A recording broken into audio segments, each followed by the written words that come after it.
नमस्कार दोस्तों, welcome to English to Hindi translation. Today we will translate one editorial of the Hindu in Hindi. So let's get start. आज का editorial है bugle for restraint. Bugle मतलब होता है बिगुल, फॉर रिस्ट्रेंट मतलब होता है नियंत्रण। ठीक है, तो यहाँ पे आपका हो गया नियंत्रण के लिए बिगुल। फिर यहाँ पे एक्चुअल में यहाँ पे बात की जा रही है कि पूरे एडिटोरियल में क्या बात की जा रही है उसके बारे में हम पहले आपसे चर्चा कर लेते हैं। यहाँ पे बात की जा रही है अभी इलेक्शन कमीशन ऑफ इंडिया के द्वारा 5 स्टेट में जो है असेंबली इलेक्शन के लिए अनाउंस किया गया है, घोषणा की गई है। तो यहाँ पे बेसिकली बात कर रहा है कि किस किस स्टेट में घोषणा की गई है, कितने चरणों में होगा। और जब भी इलेक्शन कमीशन ऑफ इंडिया जो है असेंबली इलेक्शन की घोषणा करती है, तो वहाँ पे क्या आता है, मॉडल कोड ऑफ कंडक्ट उसी दिन से लागू हो जाता है। तो इसमें थोड़ा बहुत मॉडल कोड ऑफ कंडक्ट की भी बात की गई है। ठीक है, तो उसी से रिलेटेड इस एडिटोरियल में बताया गया है। तो हम आगे देखते हैं क्या चीज़ है और उसका हिंदी में क्या ट्रांसलेशन होगा। ठीक है, तो ये द हिंदू का है। द हिंदू के वर्ड्स और इसका जो सेंटेंस होता है वो थोड़ा अच्छा माना जाता है। तो आपको देखना, अच्छे से देखना है, बैठाते चलना है, मिलाते हुए चलना है, जिससे आपको एग्जैक्ट समझ में आ जाए। ठीक है, फिर यहाँ पे हम लोग स्टार्ट करते हैं। लिखा है the schedule for assembly election in 5 states announced by the Election Commission of India ECI, इसका फुल फॉर्म होगा election commission of India, on January 8 was a long expected time. पहले तो आप ये समझिए कि जब भी किसी हम मंथ का नाम लिखते हैं, जैसे जनवरी हो गया, मार्च हो गया, अगस्त हो गया, कोई भी मंथ होगा, उसके सामने हम लोग पहले ऑन लगाते हैं। ये सेम चीज़ जो है आपका, कोई आप दिन लिखते हैं जैसे संडे, मंडे, तो ऑन संडे, ऑन मंडे, मतलब उनके पहले क्या आएगा, ऑन आएगा। ये चीज़ समझना है। सेकेंड आपको यहाँ समझना है, यहाँ पे लिखा है the schedule for assembly election in 5 states announced by. Announced by, announce, announce है, अनाउंस का ये थर्ड फॉर्म है अनाउंस्ड। देखिए थर्ड फॉर्म जो है, पहली बात तो आपका लग सकता है किसमें, ये टेंस में लगता है। जैसे आपका हो गया कि मतलब कि जैसे किसी का जो है पास्ट हो, जैसे प्रेजेंट, प्रेजेंट परफेक्ट हो या पास्ट परफेक्ट हो। ठीक है, या फिर आपका हो गया इसमें फ्यूचर परफेक्ट हो। इसमें आपका जो है वर्ब का थर्ड फॉर्म लगता है। साथ साथ कि जब भी आप पैसिव बनाते हैं तब भी वर्ब का थर्ड फॉर्म ही लगता है, पैसिव में वर्ब का थर्ड फॉर्म ही यूज़ होता है। तो ध्यान दीजिए, जब भी जो है अनाउंस मतलब कि कोई थर्ड फॉर्म लगा हो, उसके बाद बाई लगा हो, तो लगभग वो पैसिव में ही रहता है। तो आप धीरे धीरे जान जाएंगे कहाँ पे पैसिव हुआ, क्या यूज़ हुआ है। तो यहाँ पे एक्चुअल में ये पैसिव है। तो पैसिव ये होता है कि ये इनडायरेक्ट होता है। मतलब कि पैसिव में क्या है कि किसके द्वारा किया गया है उसको बाद में दिया जाता है। जैसे election commission of India, election commission के द्वारा क्या किया गया है, अनाउंस्ड बाई। किसके द्वारा अनाउंस किया गया है, इलेक्शन कमीशन ऑफ इंडिया के द्वारा अनाउंस किया गया है क्या, शेड्यूल जो है उसका शेड्यूल जारी किया गया है for assembly election in 5 state. 5 state में असेंबली इलेक्शन के लिए शेड्यूल जारी किया गया है। किसके द्वारा, या अनाउंस किया गया है किसके द्वारा, इलेक्शन कमीशन ऑफ इंडिया के द्वारा। ऑन जनवरी 8 जनवरी को किया गया था। Was a long expected line, तो वाज था ए लॉन्ग एक्सपेक्टेड लाइन, मतलब कि एक एक्सपेक्ट की गई समय पे था। ठीक है, एक एक्सपेक्ट की गई समय पे था। फिर अगेन हो जाएगा। फिर आप यहाँ पे देखें, अगेन है यहाँ पे, polling will begin, polling polling will begin in Uttar Pradesh on February 10 and end on March, spanning 7 phases. ठीक है, तो यहाँ पे बात की जा रही है क्या, कि जो polling will begin in Uttar प्रदेश, मतलब पोलिंग, वो जो ऊँट होगा वो उत्तर प्रदेश में 10 फरवरी को स्टार्ट होगा, एंड इंड ऑन मार्च 7, और मार्च 7 को इंड होगा। स्पैनिंग 7 फेज, स्पैन मतलब होता है फैलना। तो आपको थोड़ा सा समझना होगा। देखिए जैसे इंग्लिश का जो एग्जैक्ट वर्ड होता है आप उसको रखेंगे तो ठीक है, लेकिन आपको थोड़ा सा समझना पड़ेगा कि कैसे रखा भी जाता है। जैसे इसका हिंदी मीनिंग होता है फैलना, स्पैन मतलब होता है फैलना, तो स्पैनिंग 7 फेजेस, तो यह 7 फेज में फैला हुआ है। ठीक है, the Manipur polls would be held in 2 phases. जो मणिपुर का पोल है वो क्या होगा, 2 फेज में होगा। जैसे उत्तर प्रदेश का 7 फेज में हो रहा है। एक्चुअल में जो फेज़ होता है मतलब चरण में होता है कि ये जो है डिसाइड किया जाता है कि किस स्टेट की कितनी पॉपुलेशन है, उसकी आबादी कितनी है, उसकी जो है एरिया कितना है, तो ये सब देखते हुए जो है देखा जाता है कि कितने फेज़ में ये, जिससे शांति के साथ, शांति व्यवस्था के साथ जो है इलेक्शन पूरा का पूरा कंप्लीट हो जाए। अगेन है फिर यहाँ पे the Manipur poll would be held in 2 phases and मतलब मणिपुर का क्या हो जाएगा 2 फेज़ में होगा and the Goa Punjab and Uttarakhand poll in 1। ठीक है, तो पहली बात तो 5 स्टेट हो रहे हैं किसमें, एक उत्तर प्रदेश हो गया, दूसरा आपका मणिपुर हो गया, तीसरा आपका गोवा हो गया, फिर पंजाब हो गया और उत्तराखंड हो गया।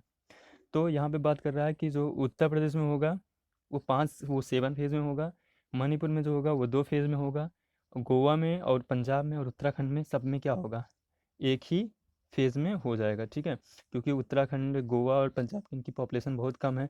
जो है गोवा की पॉपुलेशन लगभग 18 लाख है और आप सोचिए कि जो है यूपी की जो पॉपुलेशन है वो लगभग 22 से 23 करोड़ है। तो ये आंकड़ा है, तो ज़्यादा पॉपुलेशन है, ज़्यादा टाइम लगेगा। ठीक है, तो इस प्रकार से ये चीज़ देखना आपको। अगेन फिर यहाँ पे हो जाएगा given the size of the state. देखिए अब बताया गया है कैसे क्या किया गया है, given the size of the state. अब यहाँ पे देखिए given the size of the state मतलब स्टेट के साइज़ को देखते हुए। ठीक है, यहाँ पे बात की जा रही है स्टेट के जो राज्य है इसके साइज़ को देखते हुए and deployment of parliamentary force, और पार्लियामेंट्री फोर्स है इसको डिप्लॉयमेंट को देखते हुए the ECI election commission of India has किया है split the polling into 7 phase this time. जो ठीक है मतलब स्पिल्ट मतलब बांटा है या टुकड़े में किया है, तो जो है 7 फेज में ये स्पिल्ट किया हुआ है। तो ये हो जाएगा एज इन 2017 असेंबली पोल, जैसा कि 2017 के पोल में भी किया गया था। ठीक है, तो ये चीज़ समझना है। तो यहाँ पे देखिए कैसे सेंटेंस को बैठाया भी जाता है, ये भी समझिए। Given the size of the state and deployment of parliamentary force the ECI has split the polling into 7 phases this time. इस टाइम क्या किया है 7 फेज में इसको स्पिल्ट किया हुआ है, मतलब 7 भाग में किया हुआ है एज इन द 2017 असेंबली पोल। इसके पहले जैसे 2022 में असेंबली चुनाव हो रहा है उत्तर प्रदेश में, क्योंकि 5 साल बाद होता है, तो 5 साल पहले भी हुआ था 2017 में। तो 2017 में भी क्या हुआ था, 7 चरण में ये हुआ था। ठीक है, आगे देखते हैं। इन द यूपी इलेक्शन क्या हो जाएगा, in the UP election the ECI has stuck to its earlier pattern. अब स्टक यहाँ पे लिखा है in the UP election the ECI has stuck. Stuck मतलब होता है एक्चुअल में फंसना, या कोई चीज़ जो है आप पहले से करते आ रहे हैं तो उसी को करना। ठीक है, तो यहाँ पे हो जाएगा in the UP election, UP के इलेक्शन में the ECI has stuck. ECI जो है अटक गया है। ठीक है, हैज़ स्टक अटक गया है to its earlier pattern. Earlier pattern मतलब अपने पहले जैसे पैटर्न के अकॉर्डिंग, क्योंकि पहले भी वो चीज़ किया गया है तो उसी की बात की जा रही है। To its earlier pattern of starting with constituencies in the western part of the state first and then moving toward the east. Actual में यहाँ पे क्या बात की जा रही है, जैसे लेट्स से जूम, ये जो है आपका क्या है, ये आपका पूरा का पूरा उत्तर प्रदेश है। ठीक है, उत्तर प्रदेश है, तो एक्चुअल में क्या हुआ कि ये जो उत्तर प्रदेश का ये पार्ट है ये ईस्ट पार्ट कहलाएगा।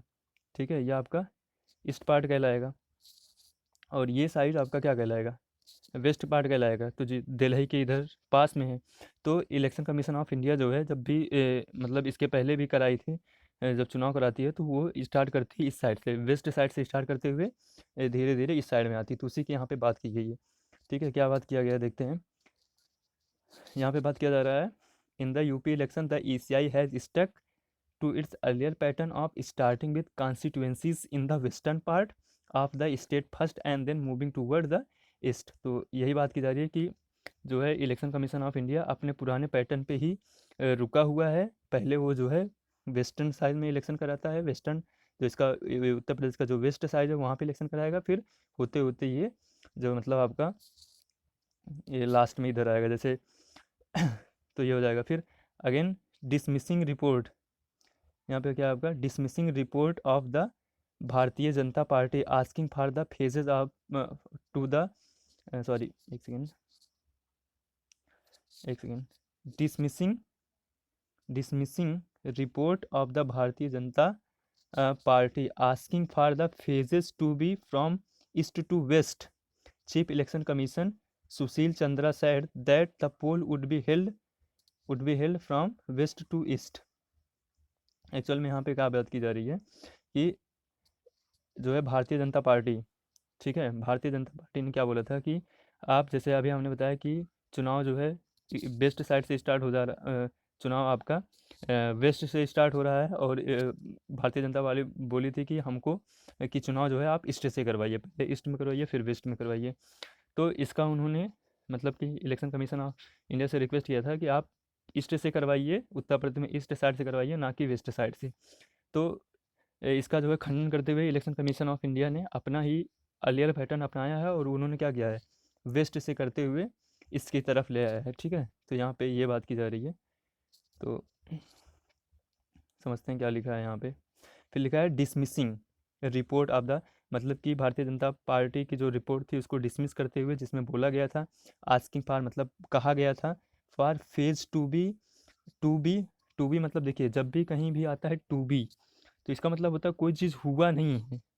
ठीक है, कहीं भी जो है जैसे आपका आ गया क्या, टू बी आ गया, तो इसका मतलब होता है कि कोई चीज़ हुआ नहीं है, होने को है. ठीक है, ये जो है फ्यूचर की बात करता है टू बी. जैसे यहाँ पे बात किया जा रहा है क्या,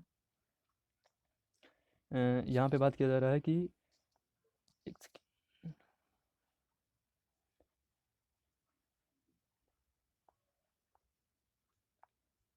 यहाँ पे बात किया जा रहा है asking for the phase to be from east to west, जिसमें जो है ईस्ट से वेस्ट के लिए बोला गया था.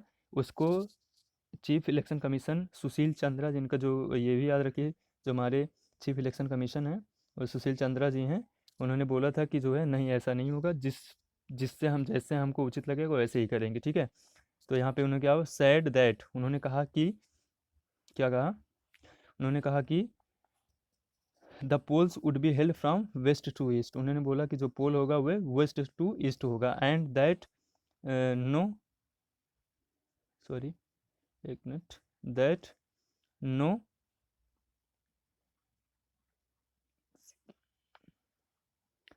said that no party had made demand during the election commission visit to UP in December. तो उन्होंने बोला वो एक्चुअल में वो कहना चाहते हैं कि जो है जब पार्टी, जब इलेक्शन कमीशन ऑफ इंडिया जो है उत्तर प्रदेश में विजिट करने आई थी, तब किसी पार्टी ने ये नहीं बोला कि वेस्ट से करवाइए ईस्ट से करवाइए. तो जब हम अपना शेड्यूल जारी कर दे रहे हैं, हमको क्या करना है ना, तो आप उसमें फिर फालतू ये मतलब बताइए कि कैसे क्या करना है.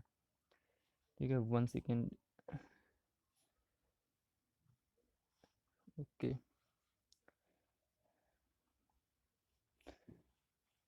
ओके, यहाँ पे हो गया. फिर the farm protest has had more of an impact in the western UP. The announcement of the poll schedule also came with a total ban on physical campaigning till January. The farm protest, जो किसानों का जो protest था, have had more of an impact in the western UP. तो जो है जो farmer का जो प्रोटेस्ट था, इसका बहुत बड़ा प्रभाव कहाँ पे, वेस्टर्न यूपी में ही है, जहाँ से चुनाव पहले होगा. वेस्टर्न यूपी में the announcement of the poll schedule also came with the total ban on physical campaigning till January 15. और जो ये इलेक्शन कमीशन ऑफ इंडिया का जो शेड्यूल आया है, इसमें बोला गया कि आप 15 जनवरी तक कोई फिजिकल कंपेन नहीं करेंगे ड्यू टू कोविड-19 pandemic entering its third wave. क्योंकि इसी समय में जो है कोविड-19 जो है अपने क्या कर रहा है, अपने थर्ड वेव में वो इंटर कर रहा है. ठीक है, this the ECI plans to reviewing the reviewing reviewing the situation including prevailing positivity rates in the state before deciding on allowing any rallies after January. तो इलेक्शन कमीशन ऑफ इंडिया ने plan किया है on review, कि वो situation को review करेंगे, situation को देखेंगे, इंक्लूडिंग प्रीवेलिंग पॉजिटिविटी की, मतलब कितने जो है पॉजिटिव केस स्टेट में जो है प्रिवेल हैं, मतलब हैं प्रेजेंट टाइम में. मतलब ये सब सिचुएशन देखने के बाद ही जो है 15 जनवरी के बाद डिसाइड करेंगे कि आपको मतलब कि रैली करनी है कि नहीं करनी है. ओके, अगेन आगे बढ़ते हैं. टिल देन, तब तक candidate, again till then till then candidate and parties have been encouraged to use online ways to reach out the voters. Okay, तो तब तक जो है कैंडिडेट से बोला गया, कैंडिडेट और पार्टीज हैज़ बीन इनक्रेज, तब तक कैंडिडेट्स को और पार्टीज़ को हैव बीन इनक्रेज, अगेन देखिए यहाँ पे पैसिव फॉर्म लिखा गया है, have been increased to use online way to reach out the voter, मतलब कि तब तक पार्टियों कैंडिडेट से और पार्टियों से भी बोला गया है कि आप जो है इनक्रेज किया गया है कि आप जो है ऑनलाइन के थ्रू, ऑनलाइन सोशल मीडिया के थ्रू जो है आप वोटर तक पहुंचने का प्रयास कीजिए। Throwing a challenge to the election authorities on enforcing the model code of conduct, ठीक है। तो throwing a challenge to the election authorities on enforcing the model code of conduct, यहाँ पे देखिए मॉडल ऑफ कंडक्ट की बात आ गई है। एंड मॉनिटरिंग एक्सपेंडिचर, तो यहाँ पे बात की जा रही है कि मतलब कि जो भी आप कीजिए वो जो मॉडल कोड ऑफ कंडक्ट है इसके अंदर रहते हुए कीजिए, और जो है अपने खर्चे को भी मॉनिटर कीजिए। Considering the fact that several emotive and controversial issues are at play, this is going to be a tough test for ECI। फिर यहाँ पे बात की जा रही है कंसीडरिंग द फैक्ट को देखते हुए, तथ्य को देखते हुए, that several emotive and controversial issues are at play, मतलब क्या है, भावनात्मक और जो है कंट्रोवर्शियल मतलब विवादास्पद इशू जो है प्रेजेंट टाइम में है। This is going to be a tough test for the election commission of India, कि ये जो है बहुत ही मुश्किल टेस्ट है इलेक्शन कमीशन ऑफ इंडिया के लिए। इट विल हैव टू, देखिए जब भी कहीं आपका यूज़ होता है इट बिल हैव का, 1 सेकेंड मैं आपको बता देता हूँ।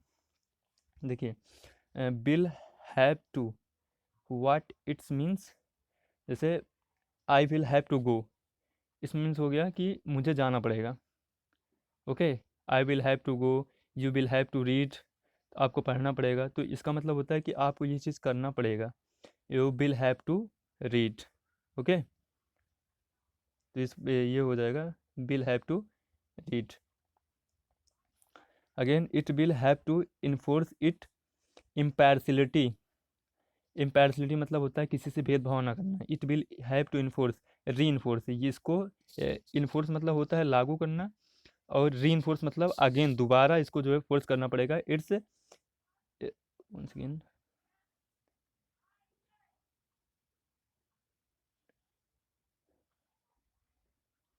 okay,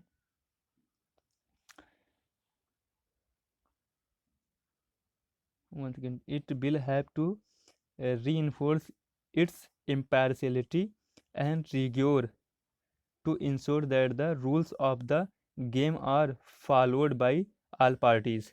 it will have to reinforce, इसको इनको मतलब यहाँ पे इलेक्शन कमीशन को कहा जा रहा है कि इनको जो है अगेन फोर्स करना पड़ेगा इट्स इम्पार्शियलिटी, इनका जो है ये इम्पार्शियल रहें, किसी के पक्ष में न रहें, एंड रिगर टू इंश्योर, और कठोर रहना पड़ेगा, इंश्योर करने के लिए that the rules of game, मतलब जो गेम का जो रूल है उसको सभी पार्टियों के द्वारा फॉलो किया जाए। Political parties must take special care to not only follow the MCC, but MCC मतलब model code of conduct, but also observe covid related additional restriction on campaigning.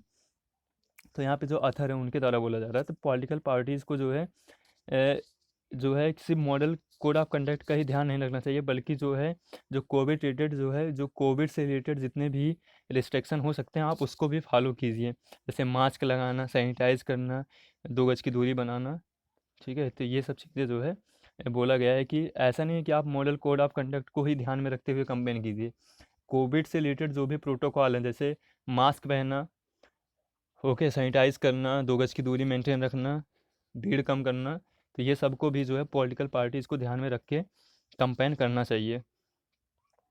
Again है ruling parties both at the centre and the state have to bear an extra burden of ensuring that they do not misuse official machinery to influence the election। Okay, जैसे देखिए यहाँ पे main मुद्दा ये होता है कि जैसे प्रेजेंट टाइम में हमारे जो इलेक्शन होता है इसमें पार्टियां होती हैं जो कि पावर में होती हैं, और जो पार्टी होती है जो कि पावर में नहीं होती है। फॉर एग्जांपल इन यूपी जो है बीजेपी जो है अभी पावर में है, और यहाँ पे बीएसपी हो गया, एसपी हो गया, कांग्रेस हो गया, ये पावर में नहीं है। ठीक है, तो यहाँ पे बात की जा रही है कि जो पॉलिटिकल पार्टी जो पावर में है, वो कहीं जो स्टेट स्टेट की जो एसेट हैं उनका यूज़ ना करे। ठीक है, अपने जो है अपने मतलब कि ऐसा नहीं है कि वो जो, वन सेकेंड, ओके, तो यहाँ पे बात की जा रही है कि जो ऑफिशियल ऑफिशियल मशीनरी है, इसको जो है, इसको मतलब इसके द्वारा जो है इलेक्शन को इन्फ्लुएंस ना किया जाए। ठीक है, ये चीज़ यहाँ पे बोली जा रही है। तो यहाँ पे बोला ruling parties both at centre and state bear have to bear ruling parties ruling parties ruling parties both at the center and the state have to bear an extra burden to ensuring that they do not misuse official machinery to influence the election। Social media तो मतलब यहाँ पे यही किया जा रहा है कि जो आथा ने बोल रहे हैं कि जो रूलिंग पार्टी उनको और केयर रहना पड़ेगा, और ये भी ध्यान देना पड़ेगा कि जो ऑफिशियल मशीनरी है उसका जो है इलेक्शन में उसका जो कोई इन्फ्लुएंस ना किया जाए। ठीक है, जैसे वो कोई ज़्यादा उसका यूज़ ना किया जाए। Again social media have made toxicity a low risk high reward instrument of political campaign. तो यहाँ पे बात की जा रही है सोशल मीडिया की। सोशल मीडिया ने कर दिया है टॉक्सिसिटी विषैलापन अ लो, एक कम रिस्क और high reward instrument of political campaign. Okay, फिर causing serious harm on social cohesion and national integrity. तो यहाँ पे एक्चुअल में बात की जा रही है कि जो जो सोशल मीडिया है इस पे जो है जो विषैलापन होता है, मतलब सोशल मीडिया पे लोग गलत बोलते हैं, ऐसा करते हैं, तो इसकी वजह से क्या होता है, कॉजिंग सीरियस मतलब ये कारण बन जाता है हार्म टू सोशल कोहेजन।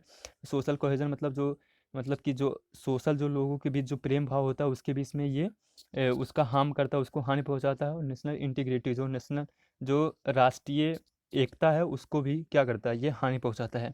जैसे कोई जो है मुस्लिम कम्युनिटी के खिलाफ का शब्द बोल दिया उल्टा सीधा, कोई हिंदू के खिलाफ शब्द बोल दिया, तो इससे क्या होता है कि जो लोगों के बीच जो आपस में जो प्रेम जो सद्भाव होता है वो धीरे धीरे डिक्रीज होने लगता है, और ये इलेक्शन के टाइम पे बहुत ज़्यादा ही इंक्रीज हो जाता है। तो आथर वही कहना चाहते हैं कि ये जो है पार्टियों को ध्यान में रखना चाहिए कि नहीं, ऐसा कोई कंपेन भी नहीं करना चाहिए। जैसे सोशल मीडिया पे बहुत से ऐसे वीडियो वायरल हो जाते हैं जो दूसरी कम्युनिटी को हर्ट करते हैं। तो ऐसे क्या होता है कि लोग लोग मतलब कि तब फिर दिक्कत हो जाएगा ना, आपस में लोगों के बीच वो प्रेम नहीं रहेगा। ठीक है, और जब लोगों के बीच प्रेम नहीं रहेगा तो फिर जो है वो नेशन के लिए मतलब राष्ट्र के लिए भी खतरा उत्पन्न कर सकता है। अगेन है the breach of prime minister Narendra Modi security in Punjab took a political colour but the issue must now be left to be the supreme court.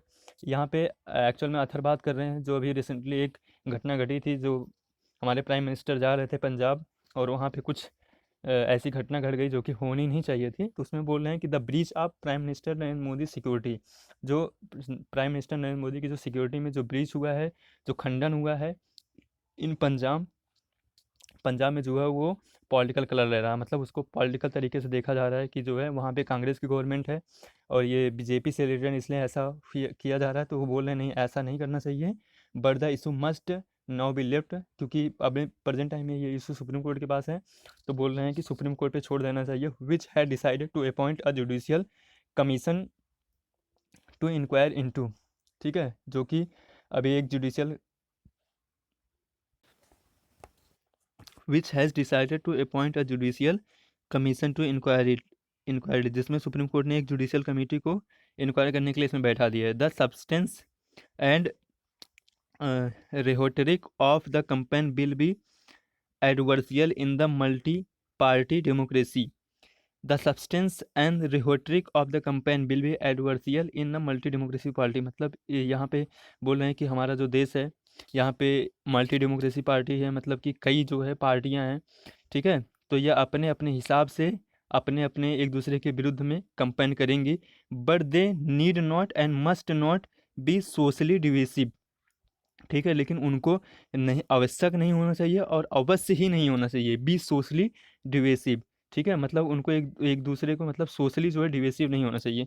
The election must be a celebration of democracy and not a threat to it. ठीक है, तो ये जो election है, जैसे हम लोग दीपावली मनाते हैं, ठीक है, दुर्गा पूजा मनाते हैं, मुहर्रम मनाते हैं, ईद मनाते हैं, ठीक है, उस प्रकार से जो है ये होना चाहिए, क्योंकि एक प्रकार से ये एक सेलिब्रेशन होना चाहिए, ये एक फेस्टिवल होना चाहिए।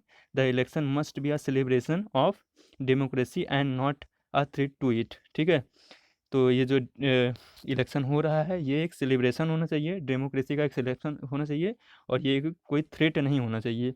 ठीक है, तो ये था आज मतलब कि द हिंदू का एडिटोरियल, जिसको हमने इंग्लिश से हिंदी में ट्रांसलेट किया है। ठीक है, आपको थोड़ा सा ध्यान दे के पढ़ना है। हाँ, थोड़ा बहुत कहीं पे कुछ मिस्टेक हुआ होगा तो अगेन आने वाली वीडियो में सब सही हो जाएगा। तो बहुत बहुत धन्यवाद।